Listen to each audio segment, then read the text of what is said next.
ಸ್ಪಾಟ್ಗಳು ಹೋಗ್ತಾ ಇದ್ದೀವಿ.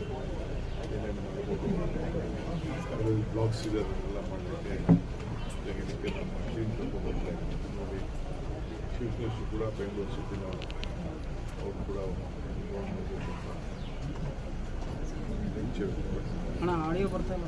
ನಮ್ಮ ಸರ್ಕಾರ, ನಾನು ನಿಮಗೂ ಅಭಿನಂದಿಸ್ತೇನೆ, ನಮ್ಮೆಲ್ಲ ಅಧಿಕಾರಿಗಳಿಗೂ ಅಭಿನಂದಿಸ್ತೇನೆ.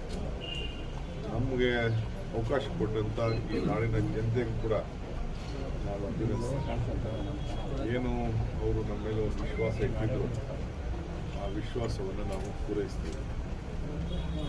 ಬರೀ ಗ್ಯಾರಂಟಿ ಬಗ್ಗೆ ಮಾತ್ರ ಮಾತಾಡ್ತೀನಿ ಅಂತ ತಿಳ್ಕೊಬೇಡಿ. ಕರ್ನಾಟಕ ರಾಜ್ಯಕ್ಕೆ ಒಂದು ದೊಡ್ಡ ಆಡಳಿತದಲ್ಲಿ ಒಂದು ಗೌರವ ತರೋದಕ್ಕೆ ನಾವು ಮಾಡ್ತೀವಿ. ವಿರೋಧ ಪಾರ್ಟಿಯವರು ಟೀಕೆ ಮಾಡ್ತಾರೆ, ಟೀಕೆ ಮಾಡಿದ್ರು ನಾನು ನಿಮ್ಮನ್ನು ಬೇಡ ಅಂತ ಹೇಳೋದಿಲ್ಲ. ಇಲ್ಲಿ ಅವ್ರ ಟೀಕೆ ಪ್ರಾರಂಭ ಅಧಿಕಾರ ಬಂದಿದ್ದು